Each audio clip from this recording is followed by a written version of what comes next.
ironic or it's kind of not ironic, but interesting when you think about it. Last week it was you and Andrew, or 2 weeks ago it was you and Andrew. Last week is you and Troy. This week it's just me and you. I think that's kind of funny how that's all been working out. What, funny like ha ha? What are you, funny like weird? What do you mean funny? What do you mean funny? Funny like your face. Funny like go fuck yourself. All right. All right. Uh, just want to get right to it. Are you ready? I've got my Audacity up and ready to go. Okay. Then we shall begin. All right. For this is episode 491. In 3, 2, 1, record. This week's episode of The Rundown is brought to you by turds. Because what better way to get over what's guaranteed to be one of the best matches at WrestleMania than by having the two of the three faces in the match call the third a turd? Twice. Turds. Turds. Curtis Axel won a match this week. It was on main event, but still, Curtis Axel won a match this week. What's Oh my next? God. I don't know. The undefeated streak begins for Curtis Axel. It'll be his next achievement.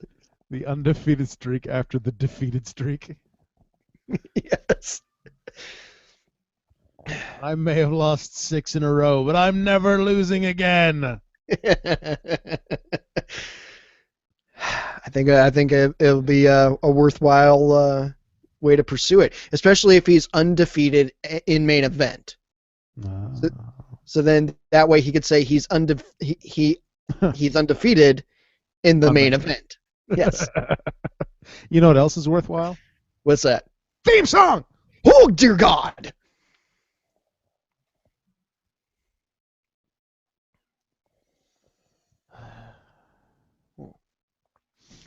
Coffee stout. Gross. It is awesome. You Gross. should try it. You should try it. I don't drink. Okay, fair enough. Fair enough, straight edge. Your place for late breaking, up to the minute news stories culled from the internet over an hour ago. It's episode 191 of The Rundown. My name is Adam. I'm your host, and it is Thursday, March 19th, 2015. Joining me this week, hello, Josh. Hello, Adam. How are you? I have a bit of a headache, but that's okay. All right. Well, I'll keep the shrieking down to a minimum. Yes, please. So 2 weeks ago, it was me and Andy. And last week, it was me and Troy. And this week, it's me and you. Which means next week, it would be me and Raccoon Reigns if Raccoon Reigns could ever hold to a goddamn schedule like he promised to. But hey, who knows? Maybe next week, we'll actually have more than one co-host. Yeah. Should be good. I think as of right now, I should be free for predictions, but you know, my job likes to spring overtime on me, and with a baby coming, I needs to get paid. Yeah, no, I understand that. Yeah. So yes, Andy and Troy are not here this week. They are off trying to revitalize the tag team division by going under the hood and performing as the Midwest Luchadors. Oh, damn it! I knew they were up to something. Yeah. So that explains where my Mil Mascararis mask went. Yes. No, in reality, Andy is eating copious amounts of pasta, and Troy is probably trying not to shit his pants. Oh, but maybe we'll talk about that next week. Probably not. Probably not. I didn't read all the text messages because there was like 75 of them by the time I got off work. Just the last one was, Josh, please host. Yeah, because it's when I'm here by myself, and even it's the most boring thing ever, because then I have to fucking write shit and read it so I don't sound like an idiot. when I'm just flailing for something to talk about to fill time. So Right. I didn't feel like writing anything down because that's a pain in the ass sometimes. So yeah, that requires work and dedication. Right. And talent. And we all know who the writing talent is in the rundown. Yeah. He talks about his work all the time. It's Raccoon Reigns. Damn Skippy. All right. Let's start with this voicemail. Ooh, yes. From Sal. Because that's how we always seem to start this week. Because this show, because he always calls in to talk about Raw. So here we go.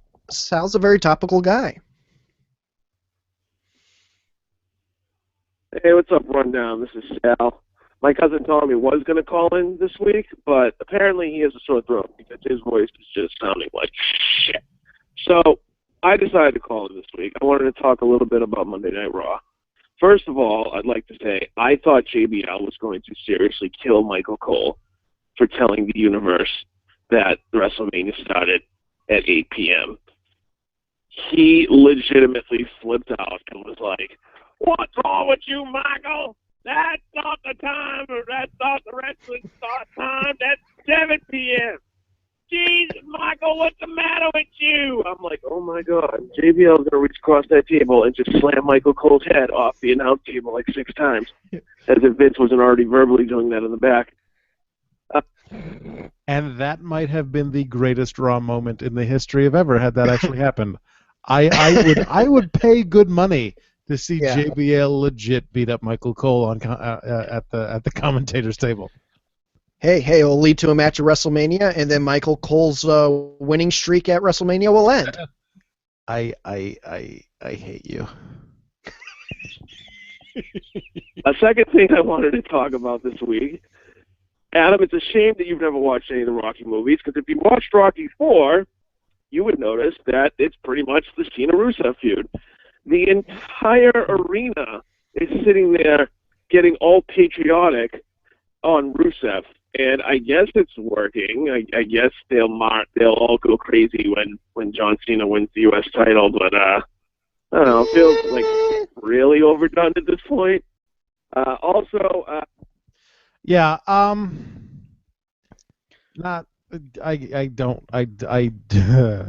don't want Cena to win, obviously, because that's my opinion on everything that he ever does. But this one especially because I don't see the point of it. No, I agree. We could get to that in a little bit after Sal. But if this was going to be like a shot-for-shot Rocky IV remake, then that means Rusev has to murder a black guy. So that either leaves Darren Young, watch out, Xavier Woods, or Xavier Woods. Maybe that's what we need to really kick this off, is that Rusev just annihilates the New Day. Remember, he used to have the Apollo Creed gimmick in TNA, so he's well acquainted with the Rocky movies. So yes. So. And if he does die, he has to hump the ring. When Apollo Creed dies in Rocky IV, his body is twitching and it looks like he's humping the ring. Okay. See, I haven't seen any of the Rocky movies, so all right. Anyways, let's get back to Sal. Just more proof of John Cena being a superhero douchebag, but we can talk about that a little bit. I have some thoughts on that, but yes, let's get back to Sal. Does anybody else notice that when Roman Reigns was talking to Mark Henry on SmackDown, when they showed that clip of Roman Reigns talking to Mark Henry, it literally was like a children's book. It was like, I think I can. I know I can, Mark. Mark, I know I can. And I'm just like, wow. Let's bring back Mark Henry to get speared through the side of the ring, through the barricade, because that was really entertaining TV. Blech. Anyway, finally, guys. Yeah, Roman Reigns on SmackDown was not an impressive sight. The feud with the I don't even want to call it a feud. The confrontation with Mark Henry, and then him. And this is the part that they edited out of Raw. They just showed him saying, "I can and I will." Was him standing on standing on the announce table with a microphone, sounding kind of like someone with Tourette's who just kept going, I can't. I can't. I can't. I can't. I can. Just no. Just stop. Stop talking. Maybe it was a good thing that I missed SmackDown this week then. Well, this was last week's SmackDown, but Yeah. I can't. I can't. I can't. All right. Finally. I need the mouthpiece. Did want to talk about the weird kind of Paul Heyman segment along with Roman Reigns segment along with Brock Lesnar interview. So let me hold on a minute. So first of all, we had Paul Heyman say this isn't Brock Lesnar coming to WrestleMania to make love. Thank God, because that's kind of what he did to John Cena at SummerSlam. He just grabbed him from behind and had his way with him. Hi-yo! Oh, my. Match. So I don't want to see Brock Lesnar make love. I don't even want that mentioned on camera. But Brock Lesnar's coming to make war. And I'm like, oh, that's great. Unless he doesn't feel like doing anything because it's his last match and he pulls a WrestleMania 20. And then you have Roman Reigns come in the ring. And even though Paul Heyman talked about his family, instead of talking to Paul Heyman, he turns and talks to the camera. And Paul Heyman's just kind of off in the background. Can Roman Reigns take, like, promo classes with Dusty Rhodes? Or Ric Flair? Or Jamie Noble? Because right now, any of those guys would be able to teach Roman Reigns much better than what he's already learned. And that being said, you guys have a good show, and I'll talk to you next week. All right, bye. All right. Bye, Sal. Yeah, well, he actually left another voicemail. We'll get to that in a minute. But yeah, Roman Reigns is terrible on the microphone. Yeah, the man needs a mouthpiece. I did watch his promo because that was one of the things they put on Raw 90 Calories on Hulu. So, and yeah, the guy needs like improv classes or speech classes. I mean, okay, well, even if like supposedly he was taking acting classes while he was off with his injury, with his hernia thing. But if this is him after acting classes, imagine what he must have been like before. Okay, so who was his acting teacher? Megan Fox? Because I'm sorry, flat cardboard bullshit lines like that. Yeah, just another pretty face saying words doesn't work. Sean chimes in, says, Josh, with Raw being in Iowa, I'm disappointed that you did not audition for the role of Rusev's lawyer. I feel confident saying that your acting likely would have been much better than his. In fact, let's hear your Russian accent. Duh. This is my Russian accent. You know what? That might be better than Rusev's lawyer. I actually skipped the lawyer part of the contract signing. I was bored watching it, so I'm like, okay, you have to watch it. Okay. Because it is so terrible. Well, this was how boring it is. Terrible to the point where Vince McMahon literally, from what I read, gave up on the segment and told JBL to just bury the shit out of this lawyer. Because this Russian accent was so god-awful. John Cena, if you touch my client anymore before WrestleMania, we will sue your pants off. I know you're being facetious, but you're not that far off.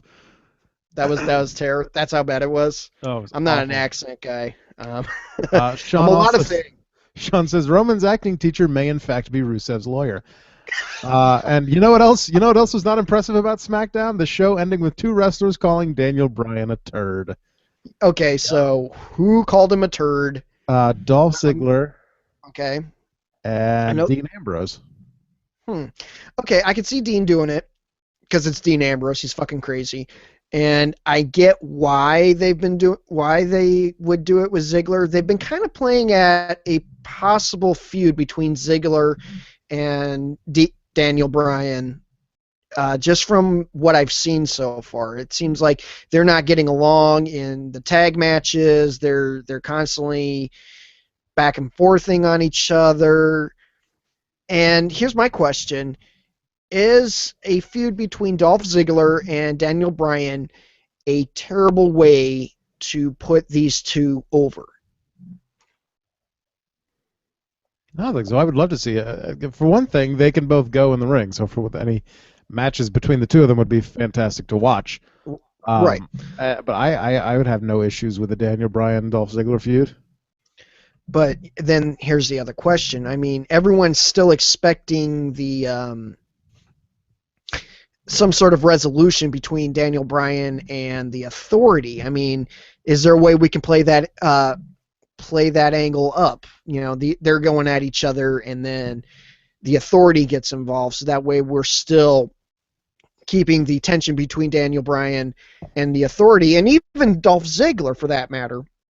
That tension is still there, still something relevant. I mean, would that work? I mean, could you see these two potentially losing the ladder match and then vying for a number one contendership for the world title, with the Authority pulling the strings? I mean, I think that could be a great way to keep that thing going. What do you think? Yeah. My only issue with that is the last time we saw the whole Daniel Bryan feuds with someone and they're also feuding with the Authority, it was him tag teaming with Roman Reigns and also fighting with Roman Reigns for the Royal Rumble spot, and we saw how well that worked out. But then again, Roman Reigns is no Dolph Ziggler. So true, but okay. Let's be honest here. Fastlane still produced one hell of a match between those two. True. Even for a Roman Reigns match. So if we do that again, it's an even bigger win, because we know Dolph Ziggler can work. We know Dolph Ziggler can cut promos. I don't see why this would not be a bad thing. Yeah.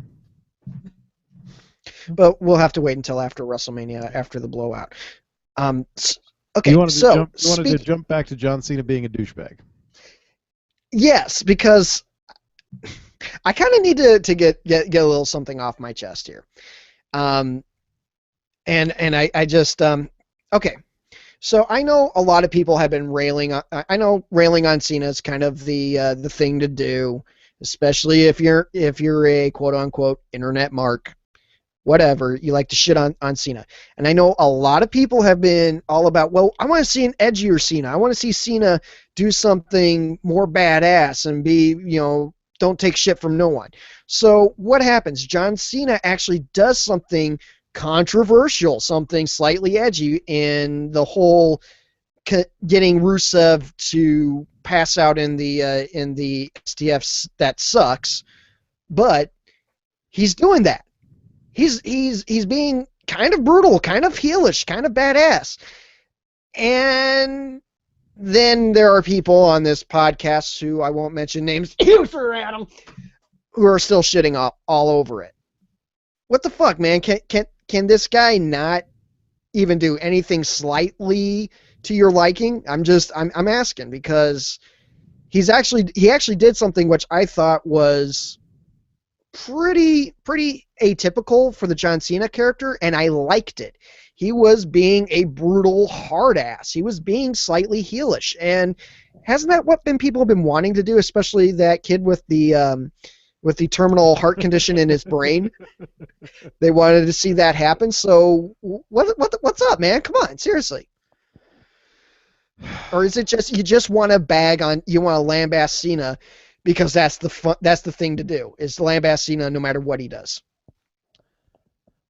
I have said time and time again that John Cena as a character on television is one of the, I would say, least entertaining moments.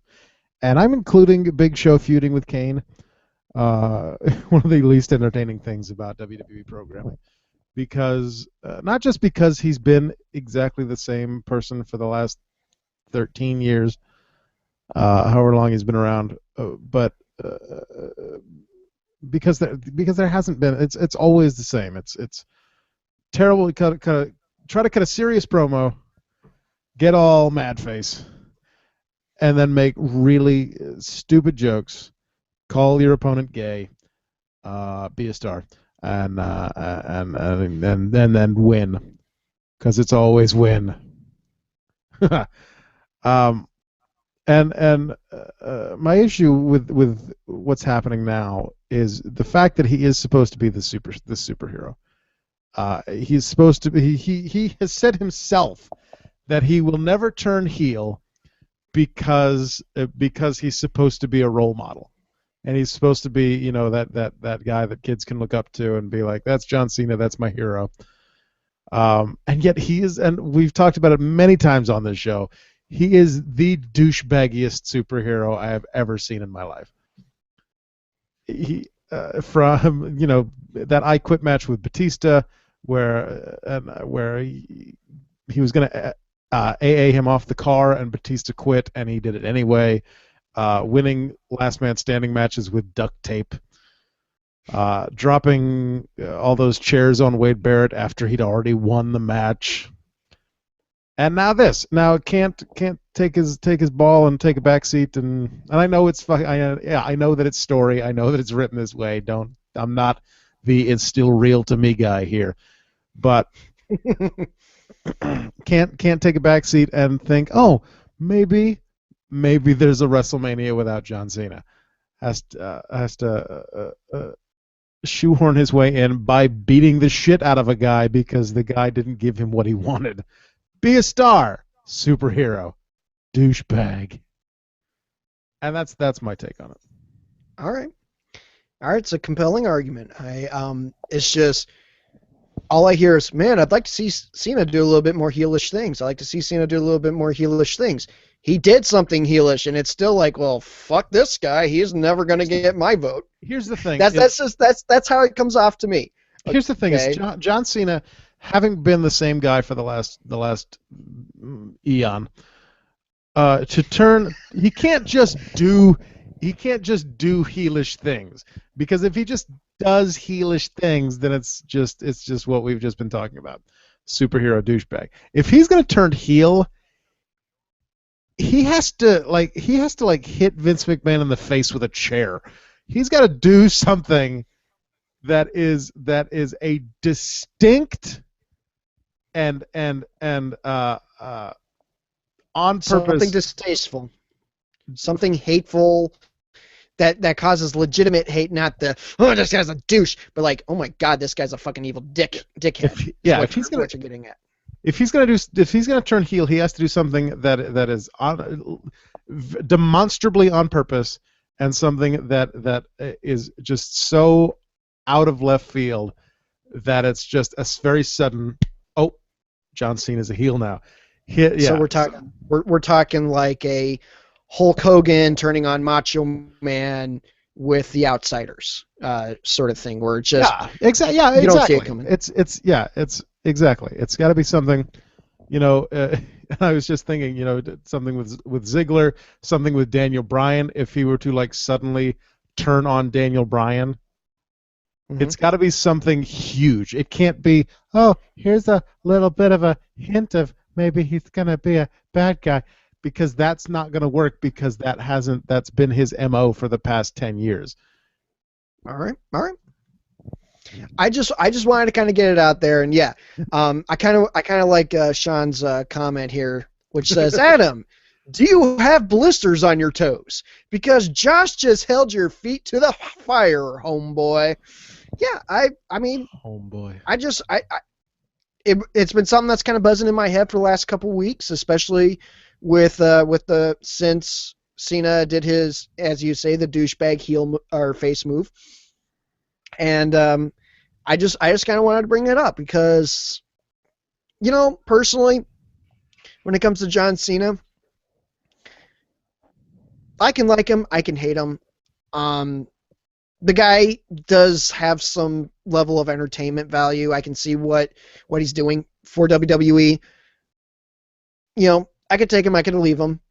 John Cena not in WrestleMania, whatever. It doesn't matter to me. It's still going to be a watchable show, in my opinion. So I don't know. I think sometimes people need to ease up on the guy. Sometimes people need to ease up on the we hate John Cena throttle. I mean, he's really has in a lot of ways taken a step down from being the main event guy, from being Mr. Spotlight. Main eventing every pay-per-view. I mean, when was the last time John Cena main evented a pay-per-view? Survivor Series. And even then, he didn't get the win. He got eliminated by a heel turn on show and left it to Ziggler and Rollins to bring the house down. Right. Cena's doing good right now. Going and hopefully, and I'm saying hopefully, putting Rusev even more over, because Fastlane put Rusev over like crazy, even more so. And if Cena continues to go under to Rusev, that would be fantastic. Yeah. If Cena wins at WrestleMania, it's gonna suck. Yeah. And I'm gonna be mad. Well, yeah. Because for a couple reasons. For one, because at this point, what does John Cena need with the United States Championship? Right. And secondly, what does John Cena gain by ending Rusev's quote unquote undefeated streak? Right. There's nothing there for John Cena to gain. There's no rub. There's no push. Right. There's nothing there for Cena to gain by ending the streak. Right. And if Cena ends the streak, a lot of people are going to be pissed off. No, I agree. I'm not saying that John Cena winning is going to be a good thing. No, actually, it's a terrible thing. Nothing will be gained. As you said, nothing gained. Nothing will be advanced. There's absolutely no reason for it. I think if Cena continues on his trend and allowing these younger guys to get over in some way, shape, or form, especially at WrestleMania, then all right, we can do that. I want Rusev to remain undefeated until he faces Brock Lesnar for the WWE title, and then Rusev can take the WWE title off of Brock Lesnar. That would be awesome. Are we going to see it? No fucking way. Hell no way in hell. No. Just because it's Brock Lesnar is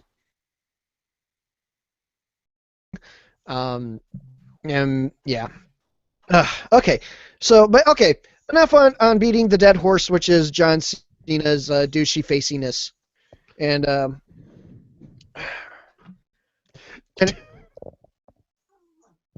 douchey faciness. Douchey faciness. That's got a chance, my friend. Douchey faciness. Nice. But all right. Moving on to the next. So, North, what do you got? Well, I mean, moving on to the next thing. My question is, do you think they pulled the trigger too early on Wade Barrett getting the belt back before WrestleMania? No, because I don't see that being an issue. It's only got one week left, so or what, two? Right. But it's been so much fun watching the hot potato, and I'm sorry, R-Truth walking down with the belt clipped to his back, literally clipped to his back. Yeah. And him kind of duck walking so that no one's seeing him in the ring while walking around the ring was hysterical. And I don't know. I think that Barrett getting the belt back this week, as opposed to maybe next week or something like that, was either a little too soon or shouldn't have been done in the first place. I would have loved, actually, and I was like, I was in favor of him knocking everyone out with the bullhammer to end that segment, though. And that was fine. But I was thinking about it when I was on my way home from work, and I'm like, what would have worked even better was if a member of the Authority, maybe not Triple H, maybe Stephanie, finally just comes down and just loses her shit on all the competitors for the match. Is like, okay, I'm just taking the damn belt. Yes, Barrett is the champion, but you know what? we're just going to hang it over the ring for the next week to hammer in the ladder match even more, besides the ladders on the entranceway. I think that would have been great. It would have been kind of a douchey, authority thing to do. It would have kept the belt out of Barrett's hands, and he would have pitched a bitch fit, which would have been fun to watch. And everyone would just be like, all right, well, I guess we'll just schmozz each other for the next week and a half, and it'll be good. Yeah, no, I was a fan of Barrett's just takedowns. Fuck you, this is mine. Fuck you, that's mine. Right. Shit, that's mine. I mean, if you and yes, you want to establish that he is the Intercontinental Champion. We want to create prestige for the title, and we do want to make the champion a force. Okay, that works. I'll bite. I just think the latter proposal that I had would have been a little bit more entertaining. Okay. Sean says, if Cena doesn't end Rusev's undefeated streak, who should? Maybe Darren Young or Titus O'Neil? They were so powerful that they ended the Ascension streak and knocked them off TV. Oh, Jesus Christ. The Ascension has just been poor booking decisions so far. And once again, my theory that the NXT guys are paying their dues when they get to the main roster. It's just, that's my opinion. Speaking of NXT. All right. I know you didn't watch because you don't have the network. Correct. This week's NXT was the first episode of NXT since the format changed from what it was before. That was not at Full Sail University.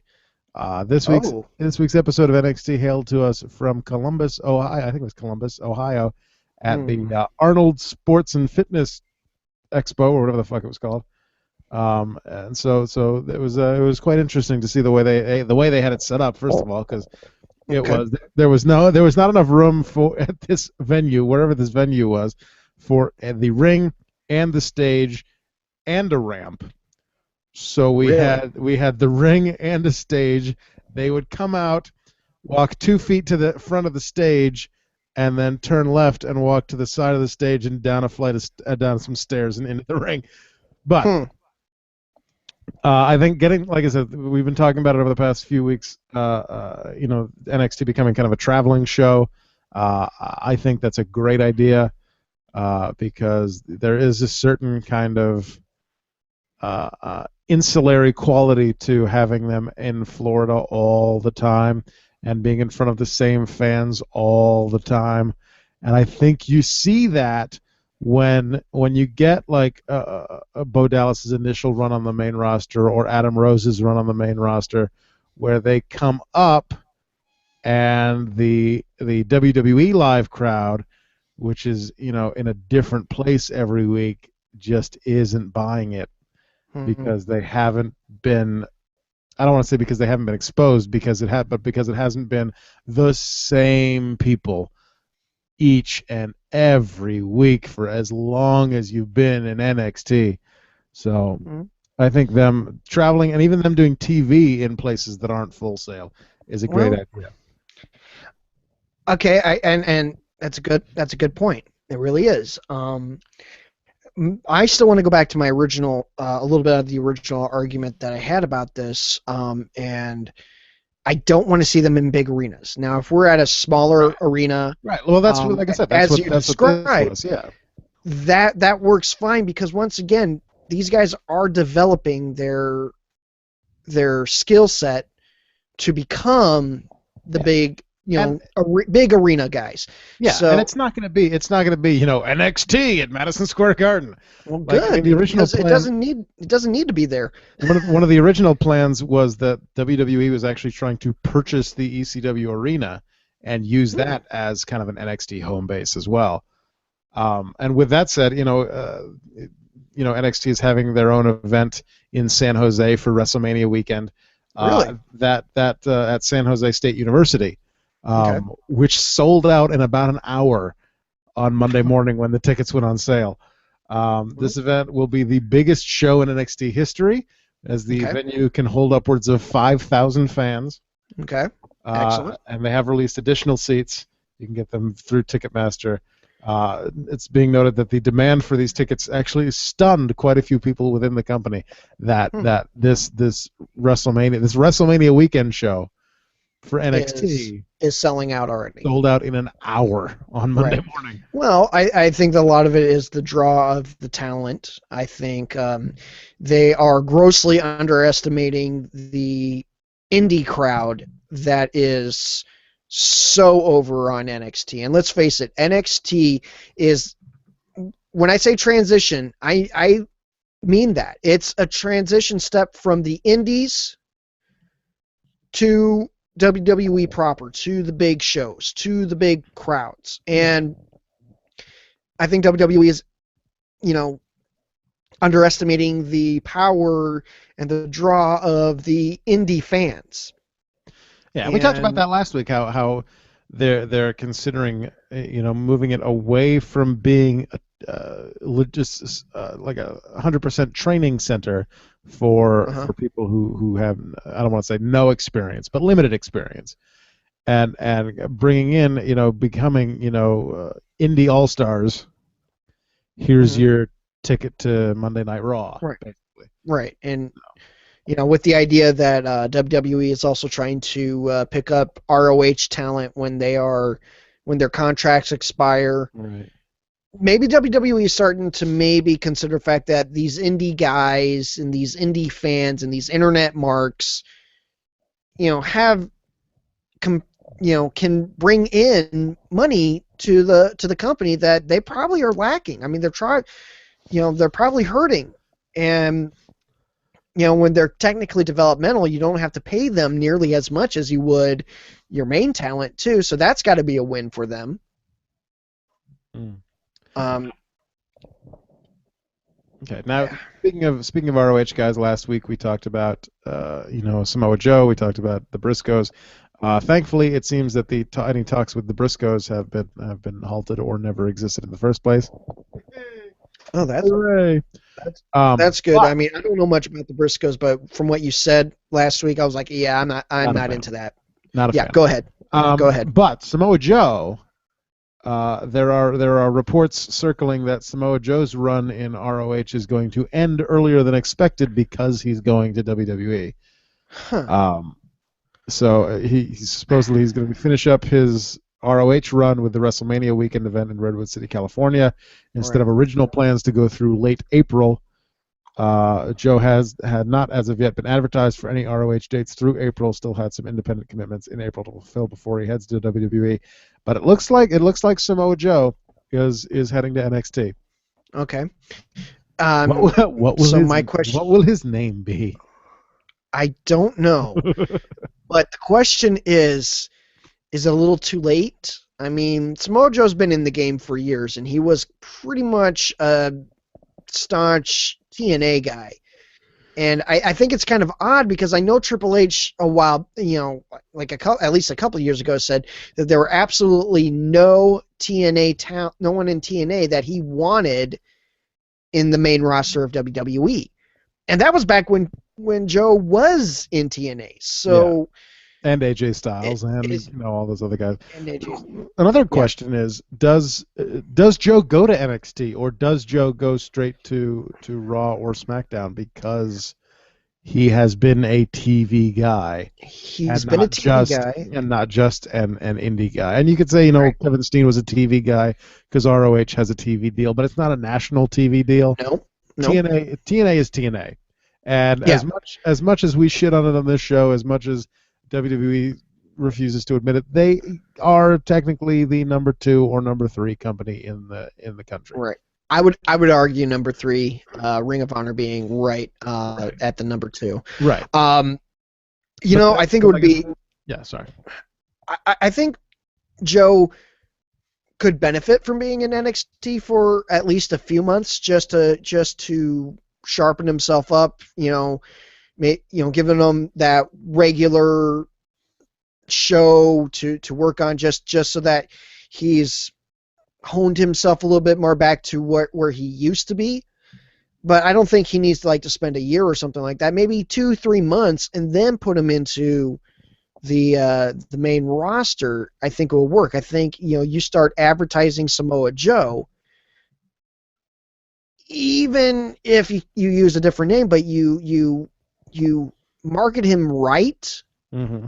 He's gonna get over like crazy. Oh, yeah. I mean, I will mark out like crazy. I would mark out like crazy that at the SmackDown taping that Andrew Bill and I are going to be at in April, if Samoa Joe came out, I'd be fucking marking out like a little shit. I'd be like, oh my god, Samoa Joe, oh my god, and immediately want to watch more WWE because Samoa Joe's incredibly good, incredibly entertaining. Speaking of which, everyone was disappointed that you all were not at Raw this Monday. For God's sake. Yes. Oh, I'm sorry that driving 3 hours from my hometown and Andrew's hometown of Davenport, driving 3 hours just to go see Raw for 3 hours. Okay, that's 9 hours. Fuck that shit, man. I can't do that. I'm too old for that shit. Oh, shut up. Sean. I'm too old for this shit. Sean quoting Paul Heyman on the side. Samoa Joe is not the next great Samoan American. He's the next great Samoan American. I can't. What? How? I can't. I can't. I can't. How awesome would it be that if Samoa Joe shows up and just Pele kicks fucking Samoa Joe, Roman Reigns so hard. Samoa Joe shows up at WrestleMania and screws Roman Reigns out of the title. Yeah. That would be, oh God, that would be so awesome. Won't happen. That is extreme fantasy armchair quarterback booking going on, but God damn it, would that be awesome. Now, also in ROH to WWE news. Okay. Jimmy Jacobs. Ooh. Set to join WWE in a creative capacity, presumably working with NXT.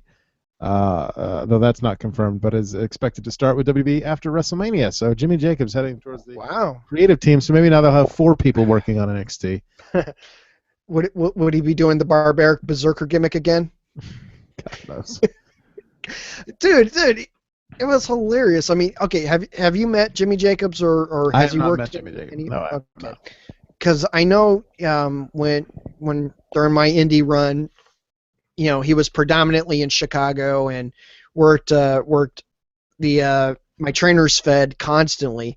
I would love to see Jimmy Jacobs in WWE. I mean, the guy is only like maybe 2 inches taller than me, and I'm 5'6".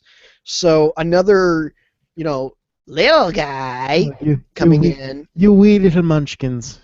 Yes, and getting over with the fans will be great, because I'm not gonna lie, I'm sick of Vince's big guy love, and I'm tired of big guys being the predominant thing you see. I think you get guys like Daniel Bryan, Jimmy Jacobs. You start getting Sami Zayn in there and Adrian Neville. All of them in one way, shape, or form smaller guys.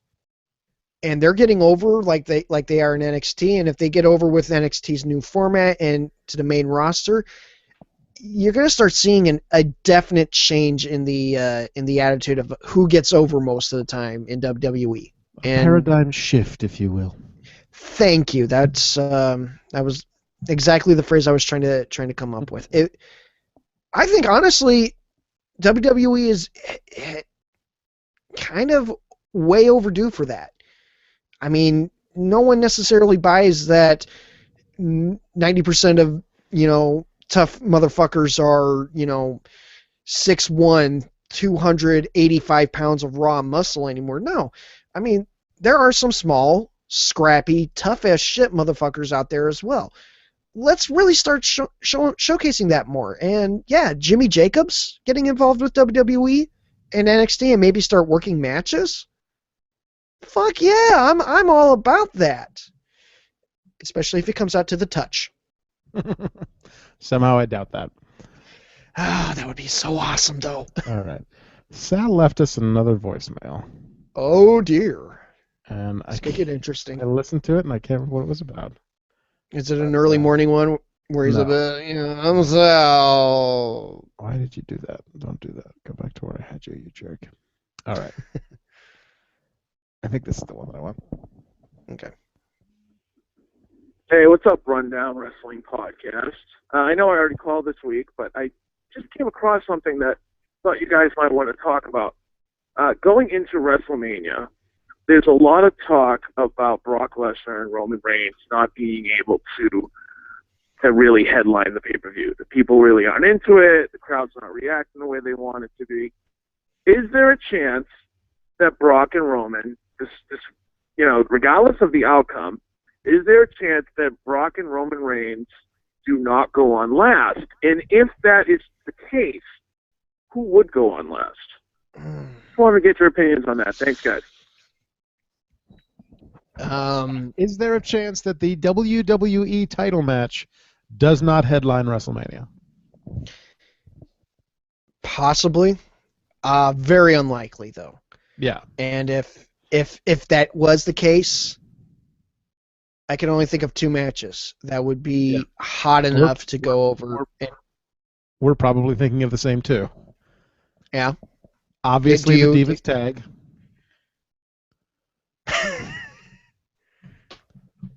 or the Andre the Giant Memorial Battle Royal.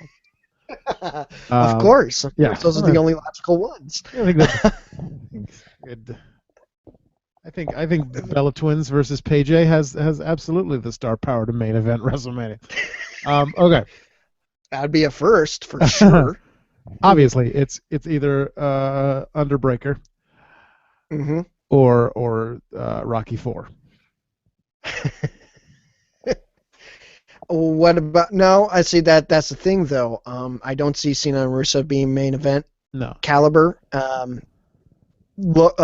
Pre-main definitely. If Cena was winning, I'm thinking Cena was winning absolutely. Yeah. Okay. No, but no. Actually, my other one would be Trips and Sting. I think it would be an interesting enough match that could be entertaining and could theoretically close out WrestleMania. I don't see the ending of that match having enough punch to close the show. It would have to certainly be a middle main, maybe the 2.5 hour mark. Maybe. But I don't know. I don't see the WWE title match not headlining because of how they're kind of pushing this down our throats, as it were. And they keep saying main event, the main event. So Roman Reigns has to get his moment and get his fireworks and his confetti, and everybody will be so excited because Roman Reigns has finally won the title and Brock Lesnar finally doesn't have the title anymore. I don't see any way that doesn't main event. Yeah, because you still have the potential of a cash in. That too, yeah. Yeah, I mean, and honestly, that would be the way I want to see WrestleMania end. It's been too frequently that the faces have gone over on WrestleMania, and I know WrestleMania is kind of the face show, and a heel going over at Mania is not the common thing, but God, I think this one's due for it. I think WrestleMania, not 31, needs a heel ending, a heelish ending of one sort or another. Sean says, speaking of voicemails, Raccoon Reigns has told me that he will call in next week with his WrestleMania predictions. Ooh. Oh, that's good. That's good. Yeah. Oh, and speaking of endings, would you like ending of Raw? What'd you think? Hang on, I'm trying to remember what happened. They were pretty much doing the thing that everyone saw coming, which was the Authority is not backing Rollins, and what'd you think of that? Sting. The Sting save. Sting save. You know what? That's what I'm going to call it from now. I'm okay with the way you liked it. I'm sorry. Yeah. I just think I mean, that like we said in the past few weeks, it was a really obvious outcome. oh yeah, oh god, and No, I mean, I think Roman versus Seth is going to go off. Randy versus Seth is going to go off without a hitch, considering the fact that they've booked it to happen in 2 weeks at WrestleMania. right. No, in the end, I loved it. It was a really nice nostalgia trip because it was very reminiscent of the old WCW, NWO, either beating someone down or about to beat someone down, and then out of the rafters because they had better rigging than WWE. Sting came down and saved everyone with a baseball bat.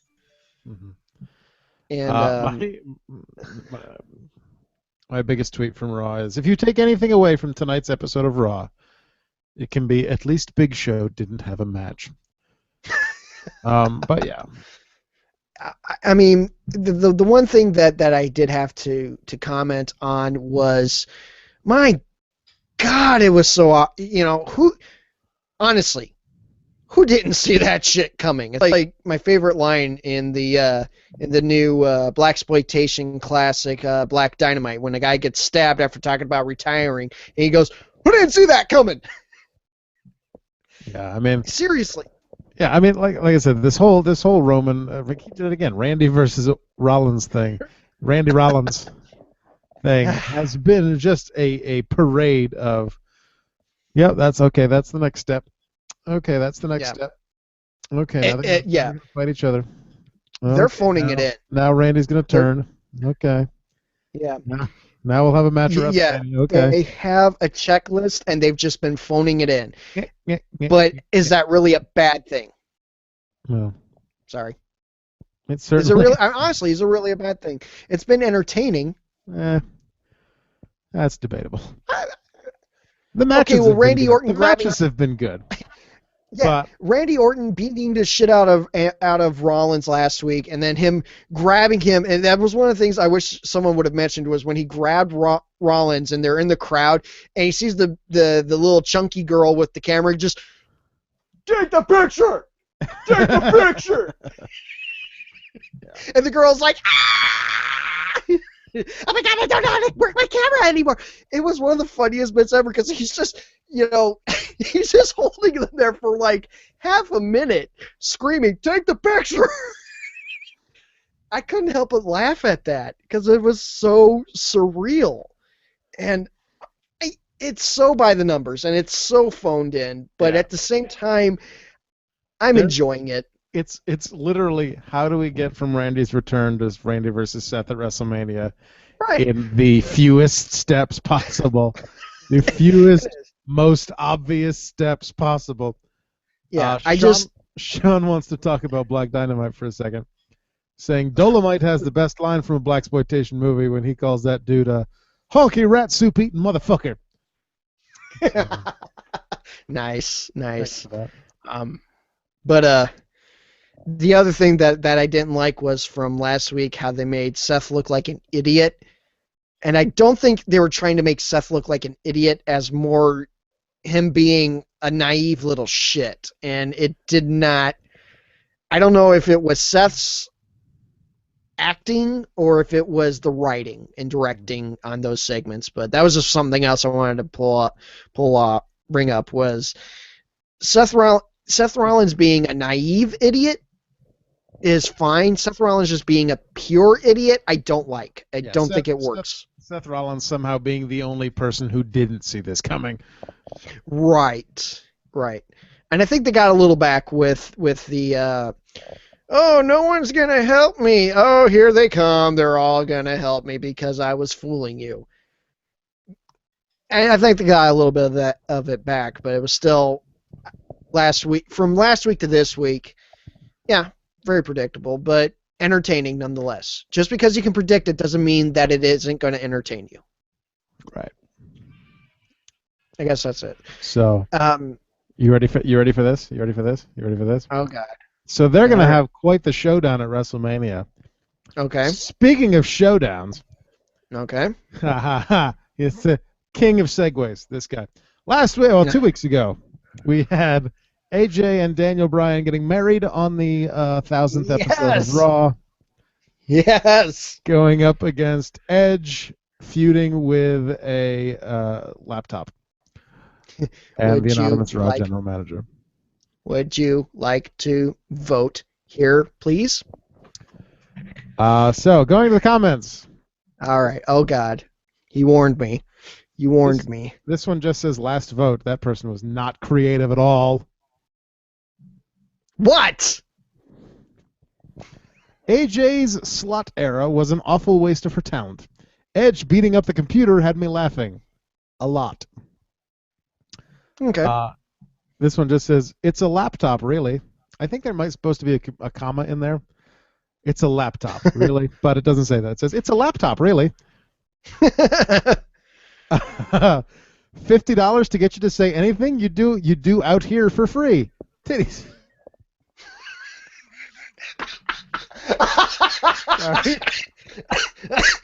I was not Say it again. Say it again without the laughing. I was not expecting that to catch in my mouth the way it did. Go ahead. I think it's the fact that your wife walked by right when you were about to say it. Titty sprinkles. Was that the one rated from a scale of 1 to Bill? Nope. No, we haven't gotten to the Bill? Nope. Only because the AJ Lee segment happened in St. Louis.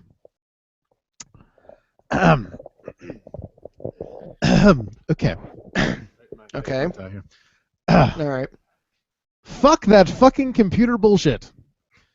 Computers are only good for finding photos of AJ Lee's dirty pussy and beating off to them.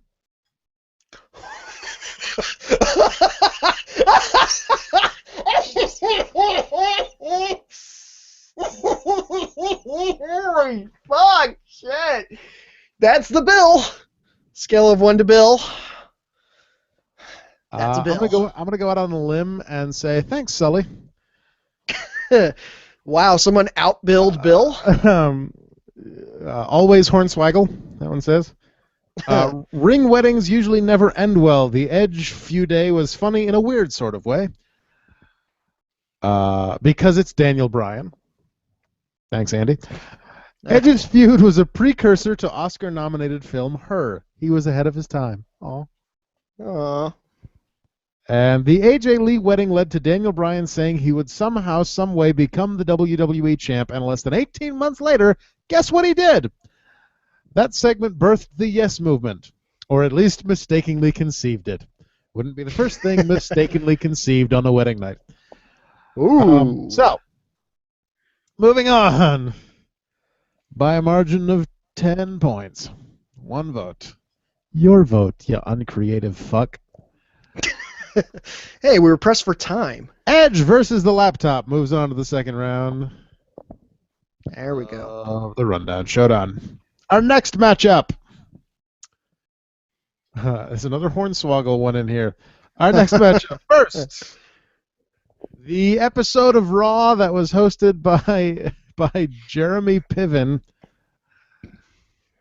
I think that's all you need to say, but the most important part of that show was when he talked about going to Summerfest. Dick. Versus Hornswoggle tricking Sheamus and winning the Christmas Battle Royal, thereby earning a wish from Santa Claus and using that wish from Santa Claus to finally learn English. Yeah, that's where the fuck is Sheamus anyway? I thought he was coming back. He is coming back. It's a slow burn. He's coming back. Oh, Jesus Christ! I want my pale Irishman back. I want my ginger, my soulless bastard, fella. Oh, the ginger's nowhere around here for me to pick up. Not that he likes it anyway. So Summerfest versus Hornswoggle and the Christmas Battle Royal. I'm surprised that you didn't put every guest host of Raw in that period as a category as to be voted on in itself, with the exception of maybe Seth Green. But then again, too, Seth Green getting over on... Was that? Bob Barker was good, too. Oh, Bob Barker was good, too. But there were some good guest hosts in there. Yeah, well, I mean, and Seth Green getting being a host on Raw is great because he is as long as it's someone that's a legit wrestling fan, yeah, that's a celebrity guest host or guest general manager or however you want to, that's fine. Seth Green was great. I don't understand why him getting over on Randy Orton was a good idea, but whatever. He didn't do it by himself. He had help. He was fine. Yeah, okay. Sean says, I hope everyone has Hornswoggle in every spot in their Final Four on the Rundown March Sadness bracket. March, nice. All right. Oh, Sean, where have you been? Speaking of sadness. Yes. Remember how we were supposed to get Goldust versus Stardust at WrestleMania? Yeah, what the fuck, man? Yeah, according to a report, WWE officials did not think the feud was working very well. Oh, those fucking... God. So plans for the match at Mania were nixed. Instead, Stardust is in the Intercontinental Ladder match, and Goldust will most likely be in the Battle Royal. And yeah, if what happened on Raw was any indicator, yeah. Oh, you gotta be shitting me. You know, it was... I really liked the storyline, and the match at Fastlane was a great match, and it told a great story. Despite the ending? Despite the ref fuck up, it was still an entertaining... this is what happens when the majority of your wrestling fans don't understand the art of making a wrestling match that has a good story. I mean, not to belabor the obvious. 92 anyways. Yeah, 90% of WWE fans are not, maybe not 90%, 80% of WWE fans are not your traditional wrestling fans. They don't understand that you can tell a great story with just two guys throwing each other around than with a tall Samoan who can't talk for shit on a microphone. I can't.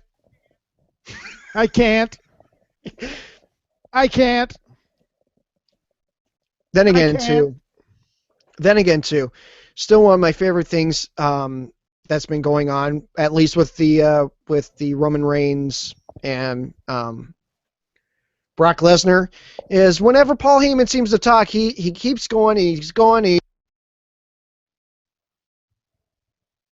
Oh, I just lost Josh. Oh, no, wait, Josh, no, hang on. Yeah. Get my point? You all right, pal? Yeah, I think that started as a legitimate accident and then became... As a legitimate accident. And Heyman probably went, no, keep it going, because this works. Yeah, keep doing that. Yeah, it's great because, since the fuck up, 2 weeks now, that's been going on, and he's just... It looks fantastic. It's kind of reminiscent of the Punk, the pipe bomb. Yeah. And I'm almost wanting to see Heyman come in with a bullhorn, just in case the mic goes out. But we might be getting into Jimmy Hart territory then if he if he does that. But it would still be fun. By the way, Sheamus is right here. Sheamus does not like being held like this. Sean says Sheamus isn't back yet because he's still inundated with requests from 1-800-FELLA. Those cats won't save themselves from trees. There's a cat. There's a cat, and then there's a Mrs. Adam. There's a Mrs. Adam. All right. Hi, Mrs. Adam, who can't hear me. Not at all. On that note, that does it for the rundown for this High Moose.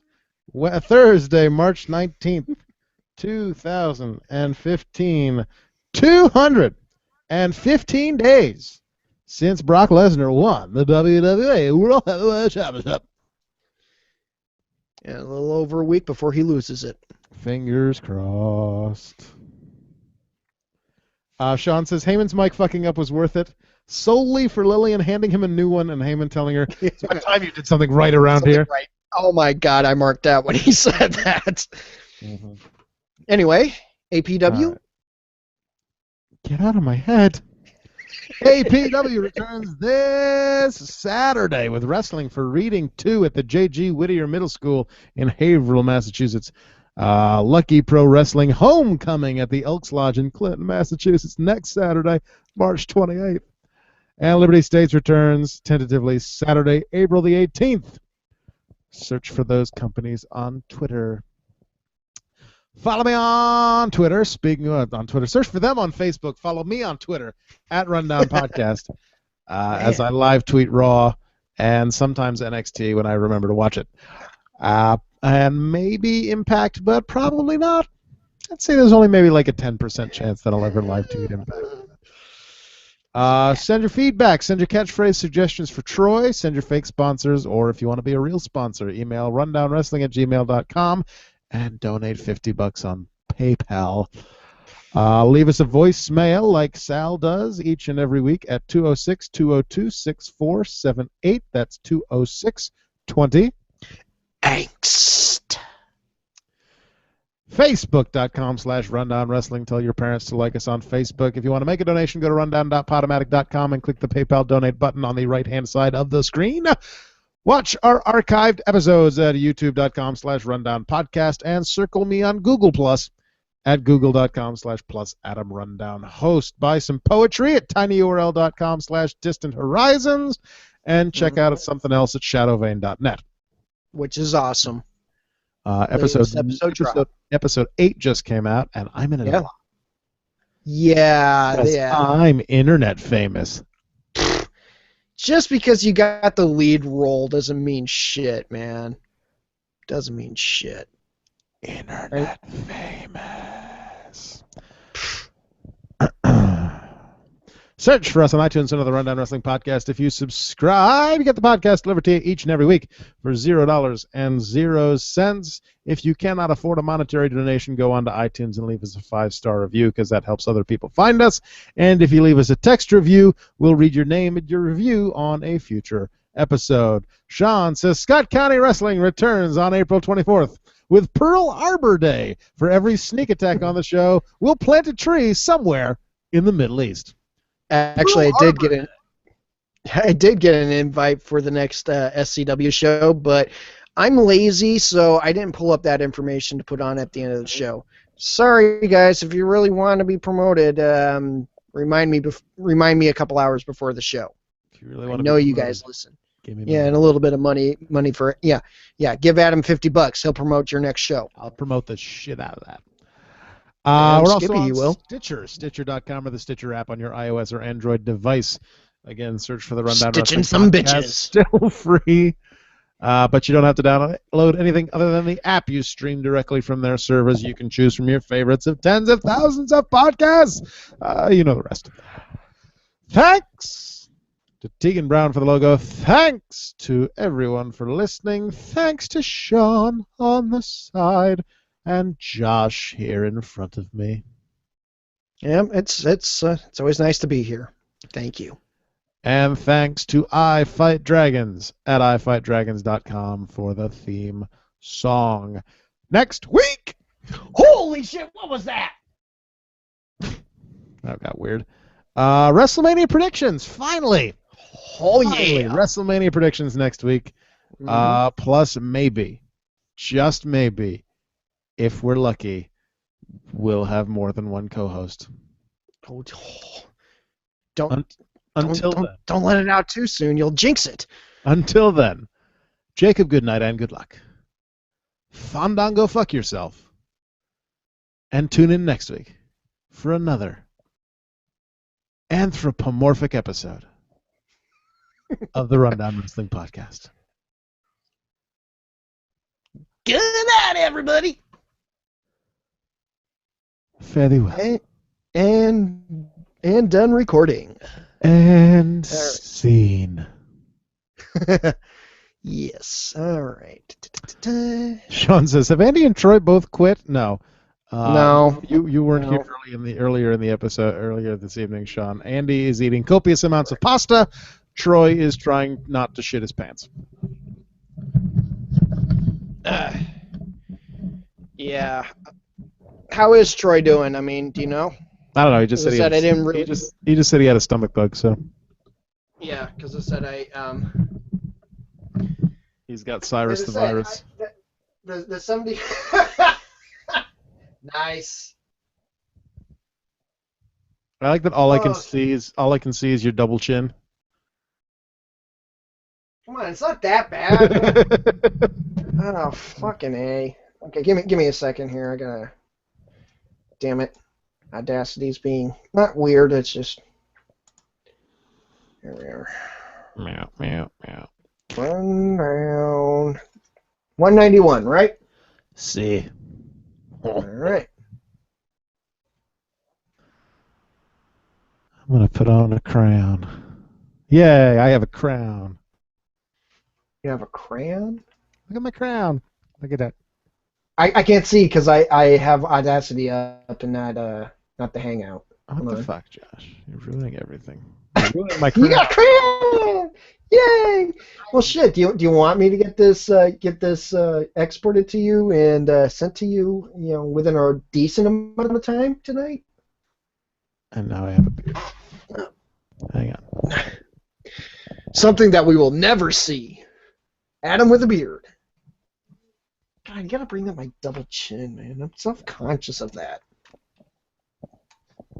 All right, me and my crown and my beard have to go.